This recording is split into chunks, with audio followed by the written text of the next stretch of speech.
Welcome back to my channel. Just a reminder, if you are just starting with us, please go back to part 1. Do not skip all the way to where we're at right now, so that you do not miss out on the best part of the story that's building up to where we are right now. If you are right here, thank you for listening with me, and we're going to do a quick little review of what we read last week.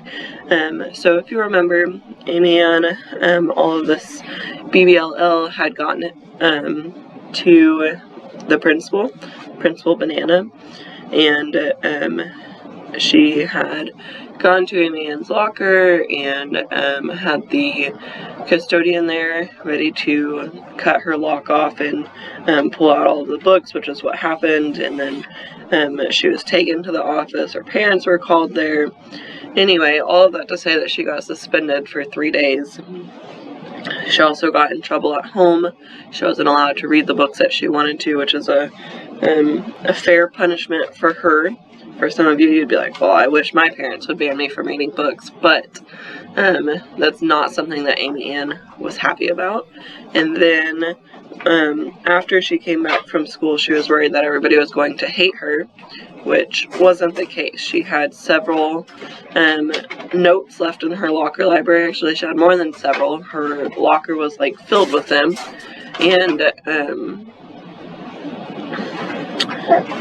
And whenever she got into class, everybody was excited that she was back. So nobody was upset that she had gotten suspended or that the BBLL had been canceled and closed down because she got in trouble. So that's where we're at right now. She's really upset at Trey. She assumes that the person that got her in trouble was Trey. Reading this book, it kind of follows along that path, but we're going to find out if it was really Trey or what she's going to do to Trey and how she's going to confront him. So, if you are ready to listen, then let's keep listening. Mirror Universe.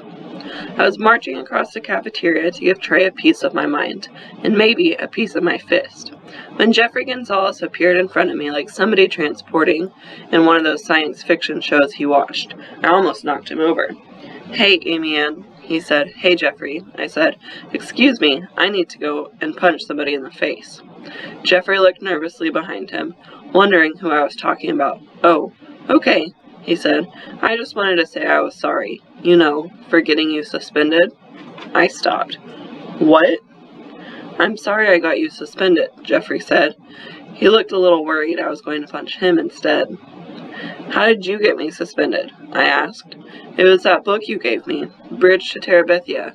I read it, and it made me think about my Grammy, my grandmother who died. When I finished it, I got really upset. My heart sank. I felt awful. I hadn't meant for Bridge to Terabithia to make Jeffrey feel bad. I had thought that maybe reading about somebody else who lost someone suddenly would make him understand he wasn't alone. Maybe show him there's a way out of the sadness. No, not like that, he said, seeing the worry on my face. I mean, it made me cry. Jeffrey looked around embarrassed, and I couldn't stop crying. That's when Mom and Dad came in my room, and I kind of let it all out. I hadn't really cried since Grammy died. I guess I needed to. Anyway, Mom and Dad saw it was the book that did it, so they called the principal. But not because they were mad. They called to say how great it was that Mrs. Jones gave me the book. I saw it all in my head. Jeffrey's parents called to tell Principal Banana how Mrs. Jones helped Jeffrey by giving him the right book. Oh, how wonderful, Miss Banana says. What book? Bridge to Terabithia, they say. Alarm bells go off for Principal Banana. She's heard of that book. It was on the banned books list. She goes to Mrs. Jones. Mrs. Jones says she never gave anybody that book. It's right back here on the shelf. Only it isn't. But then where did Jeffrey get it? They made me tell, Jeffrey said. I'm so sorry. I never meant to get you in trouble, and neither did my parents. They're real sorry, too. They said they would call your parents and let them know. I looked at Trey across the room, drawing in his sketchbook. A minute ago, I was ready to kill him for ratting me out, but it turned out he didn't have anything to do with it at all. It's okay, I told Jeffrey. I'm just glad you feel better. You got really mean there for a little while. I know, Jeffrey said. That was the Mirror Universe me. The mirror universe, you? Yeah, he said. In Star Trek, there's this mirror universe, and everybody there is the opposite of what they are in this universe. So if you're good here, you're bad there. The mirror universe Jeffrey took over for a little while, but Jeffrey Prime is back now. He was losing me. Well, whoever you are now, I'm glad you're back. Jeffrey smiled and saluted me with his fingers in a V shape. Live long and prosper, he told me. You too, I said. Instead of marching across the tray, I went and stood in the cafeteria line, thinking about the mirror universe Amy Ann. Which one was the good one, and which one was the bad one? The Amy Ann who never spoke up and never got into trouble? Or the Amy Ann who refused to accept a bad decision by the school board and did something good about it? So let's stop there for a second. So what just happened, right? We all thought, maybe you didn't, but we all thought that Trey was the one that got Amy Ann in trouble. And the book kind of laid it out like that. So when Amy Ann was going back to the principal's office, she saw Trey and his mom. Like, that couldn't have just been a coincidence, but clearly it was. So I don't know if maybe she was there to pull out more books from the library, or if she was there to talk to the principal, or whatever. But we know it wasn't Trey and his mom that got him in trouble. So it was actually Jeffrey, and he didn't mean to do it at all.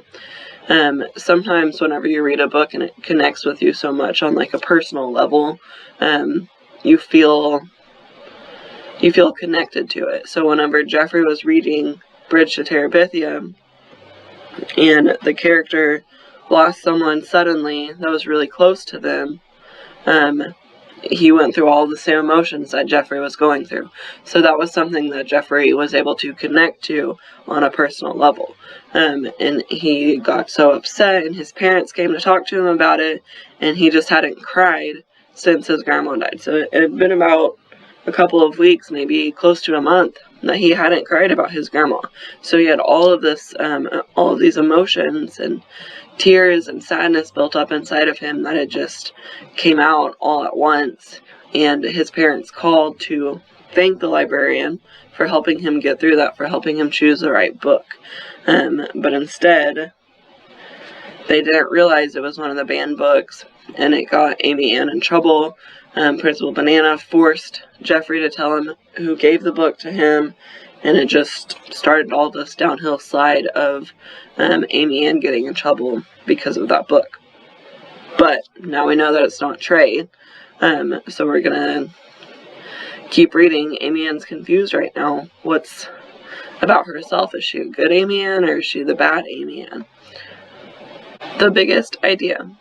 The library was a very different place without Mrs. Jones in it. I stood at the entrance between the two pedestals with the book detectors in them. But even from there, I could feel the difference.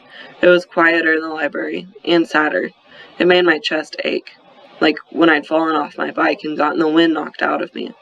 The library had been the only place in the world I loved, the only place that felt like it was all mine, even if other people were there at the same time. The school library had been my home, but this wasn't my home, or my library, anymore. I didn't want to go one step further into that place, but I needed to return Indian captive. I crept up to the front desk. There was another lady sitting there, a substitute for Mrs. Jones. She was a big white woman, like Mrs. Jones, and had glasses on a chain, just like Mrs. Jones, only hers were square. She wore a colorful dress like Mrs. Jones too, only it was red and white stripes, not polka dots. She looked up from a copy of one of those celebrity gossip magazines and said, "Yes." It was creepy. Mrs. Jones should be sitting there, not this person. Then I realized who she was. She was the mirror Mrs. Jones. "I'm just returning a book," I said. I dropped it on the counter and ran, right into Trey McBride. Neither of us fell down, but a stack of papers he'd been carrying went flying all over the floor. Sorry, I said. "Shh," Mirror Mrs. Jones said. The real Mrs. Jones never shushed people in the library. I immediately bent to help Trey pick up his papers, until I finally saw what it was I was picking up. Wait, "What is this?" I asked him. "They're request for reconsideration forms. The forms Mrs. Jones was always telling Trey's mom she had to fill out if she wanted to challenge a book." I flipped through them. Each and every one was a request for reconsideration form for a different book that hadn't been banned.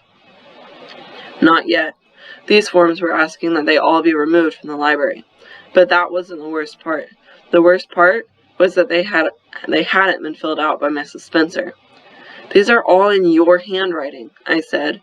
"No talking," Mayor Mrs. Jones barked, making me jump. I pushed the papers back into Trey's hand and kept pushing him back out into the hall. "You're as bad as your mom," I yelled at him when we were out of the library. He started to say. "It's bad enough that she already banned half the books in the library. Now you have to go and ban the other half," I said. I didn't know if this was the real Amy Ann or the Mayor Amy Ann, but she was back, and she wasn't going to be quiet anymore. Trey tried to say, but I cut him off. "At first I hated you," I told him. "You drew that awful picture of me as a mouse last year and hurt my feelings. Then we had to work together on our Bill of Rights project, and I thought you were different, and I started to like you. Then I thought you ratted me out and got the locker library busted, and I hated you all over again." Trey frowned. "But then I found it wasn't you who turned me in, and I started to like you again. And now this?" I snatched some of the papers back from him and read out titles he wanted to ban. "Sounder," "The Indian in the Cupboard," the Chronicles of Prydrain," "My Teacher is an Alien," "The Kid Who Only Hit Homers." Are you kidding with this? "If you'd just let me, what's going to happen when you challenge every single book in the library?" I asked him. "What then, Trey?" "I'll tell you what will happen. You challenge every book in the library for every stupid little reason you can think of, and there won't be a single book left on the shelves for anyone to check out." "Exactly," Trey said. "You, what?" I said. I didn't understand. That was seriously what he was trying to do? "Are you finished?" Trey said. "Can I talk now?" I nodded, still confused. "Okay, first you hated me because of the picture I drew of you last year?" My face burned hot. I couldn't believe I'd actually told him that. But this was the new Amy Ann, the one who wasn't going to keep quiet anymore. I took a deep breath. "Yes," I said. "You drew me as a mouse." "Reading a book," Trey said. "But I'm a mouse. Everybody else was lions and eagles and cheetahs and things. Mice are..." "Quiet," Trey said. "Timid?" I huffed. "Yes." "So were you. I mean, you're not now," he said, straightening his shirt from where I'd pushed him. "But you always had your nose in a book and never said anything. And whenever anybody did say something to you, it was like you were having this conversation with them in your head, but you never said any of it out loud." "That's crazy," I wanted to tell him. "I don't have conversations with other people in my head." Then I blushed. He was right. I did it all the time. I was doing it again right now. "You're right," I said. I hated to admit it, but it was true. "I'm sorry it hurt your feelings," Trey said. "I didn't mean it to. It's just how I saw you. I want to draw you the same way now." "Okay, so what's the deal with those requests for reconsideration forms?" I asked him. Trey smiled. "What better way to show everybody how stupid it is to ban books than to take it as far as it can go? Once you ban one book, you can ban them all." He tried to straighten the mess of papers in his arms. "This is just a start. When I'm finished, there won't be one book left on the Shelburne Library shelves. Just wait until the TV cameras get a load of that." "So, you didn't really want these books banned?" I asked. "I never wanted any books banned," Trey said. "That was all my mom's idea. I like Captain Underpants. I'm trying to draw a book just like it." Of course. Trey's mom hadn't known about Captain Underpants until he'd checked them out from the library in the first place. And every time I saw him, Trey was drawing. That must have been why Mrs. Jones introduced him to Dave Pilkey. She knew he was trying to draw a book like Captain Underpants. "I'm sorry," I told him. "I always thought you agreed with your mom." "So did everybody else," Trey said. I nodded to the forms in his hands. "If you do this, if you get all these books banned, everybody's going to think you really do agree with her." Trey shrugged. "It doesn't matter now. Everybody already hates me because of her." I felt awful. I had done the same thing, blamed him for what his mom was doing. I'm the one to do it, Trey said. Maybe in the end, everybody will see why I did it, if they don't kill me first.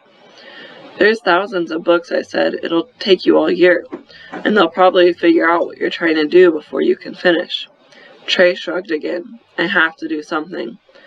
I knew exactly what he meant. It was the same way I felt when I started the BBLO, and it was exactly the same way I felt now. Don't turn those in, I told him. Not yet. Turn them all in at once. When? He said. Like you said, it'll take forever. It needs to happen now, while people still care. I know, I said, which is why we're going to need some help. We? Said Trey. We, I said.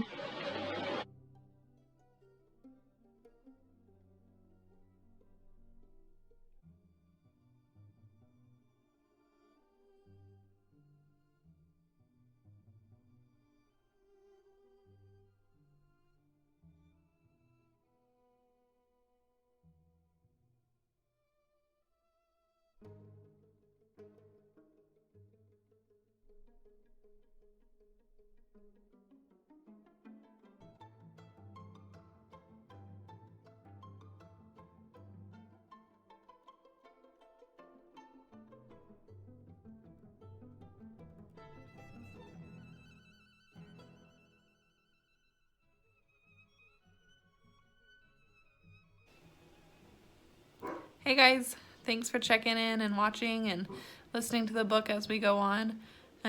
Make sure that you're washing your hands and staying safe and staying clean during this time, and we'll see you when we see you. Bye.